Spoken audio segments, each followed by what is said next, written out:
Jessica Lunsford was abducted from her home in the early morning of February 24, 2005 by convicted sex offender John Couey, 46, who lived nearby. Jessica's body was discovered nearly a month after her kidnapping. According to officials, John Couey held her captive for weeks and buried her alive. Jessica Lunsford was born on October 6, 1995. She enjoyed singing, playing with her stuffed animals, and riding her father's motorcycle. Jessica was a good student, but she wasn't sure what she wanted to be when she grew up. She was kidnapped from her home in Homosassa, Florida, when she was 9 years old. Jessica Lunsford timeline Jessica's father, Mark Lunsford, had been at his girlfriend's house the night Jessica was kidnapped, and when he returned home in the morning and went in to wake her up, she wasn't there. Her paternal grandparents last saw her when they put her to bed at night.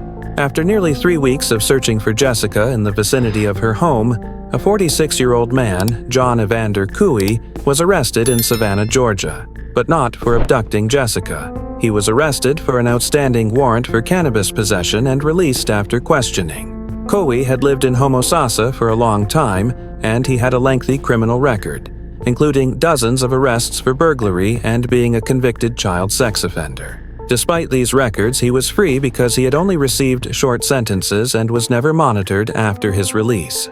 Couey was arrested again on March 12 for questioning about Jessica Lunsford's disappearance, despite the fact that his house was only 65 yards away from Lunsford's and he had a criminal record. Couey shared the West Snowbird Court home with Dixon, her boyfriend Matt Dittrich, her daughter and son-in-law, Mady and Jean Secord, and Joshua, her 2-year-old grandson. He claimed in his defense that he had no knowledge of the disappearance. He said that he had moved to Georgia to look for work and only learned about the abduction from television news. He was released from police custody after being interviewed. 2 days later, cops searched Couey's half-sister's trailer home and discovered a blood-stained mattress and pillows in Couey's closet in his room. Both Couey's and Jessica's DNA were found on the mattress, according to forensic analysis.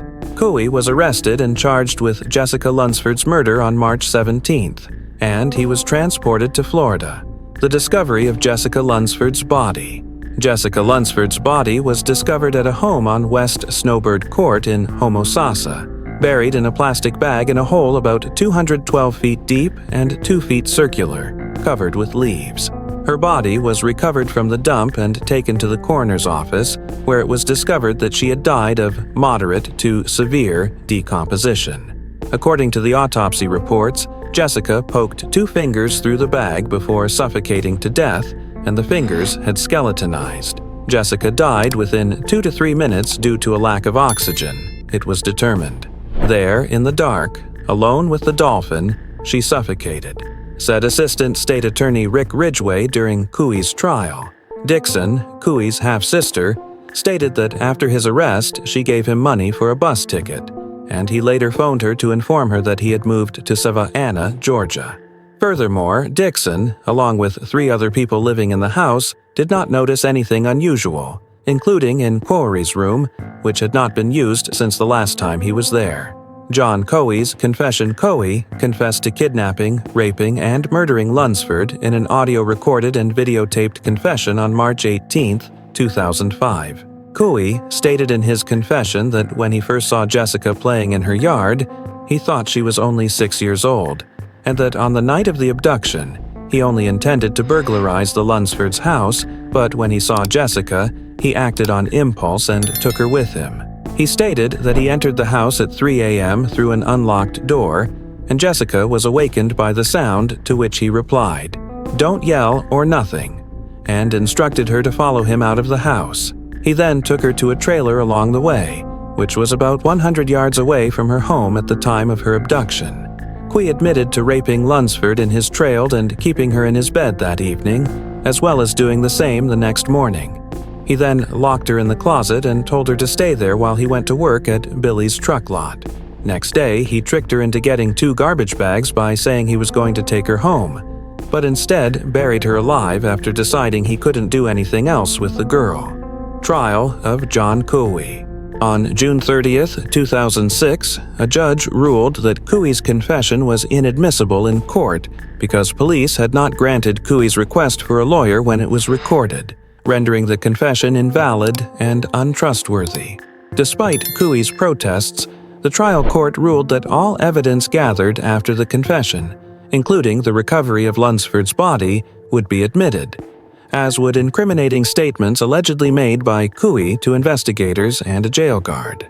A jury in his case voted 10-2 in favor of the death penalty, but Couey's defense argued that he had suffered from emotional abuse his entire life and had a lower-than-average IQ, which would allow him to avoid the death penalty under a 2002 Supreme Court ruling prohibiting the execution of mentally handicapped people.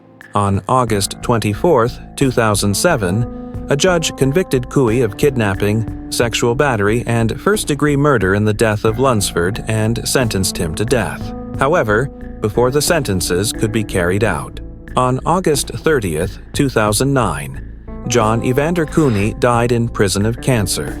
Jessica Lunsford Act, Jessica's Law. Following Jessica's death, public outrage over the case spurred the officials to introduce this legislation. Jessica's father, Mark Lunsford, pursued a new legislation to provide more stringent tracking or released sex offenders, and that gave birth to the Jessica Lunsford Act. According to the Act, sex offenders would have been required to wear global positioning system devices on their ankles for 5 years following their release from prison, or for life for those deemed sexual predators, to better enable law enforcement personnel to track their whereabouts. The cost of tracking and monitoring offenders would have been absorbed by each state. States would have been required to mail sex offender registration forms at least twice per year, at random times, to verify registrants' addresses. Any registrant who did not respond within 10 days would have to be considered non-compliant. Jesse's Law can stop repeat offenders, the ones who never go away. We can put those guys away. We are talking about putting the worst of the worst away, said Mark Lunsford. Jessica's grandmother was quoted saying she does not feel bad for Couey, and that if she were physically able to, she would be parading around the street in happiness. If you want many more scary and interesting stories that have ever happened, then subscribe to the channel to always be aware of the release of new stories. And don't forget to like the video and write your opinion about the video below.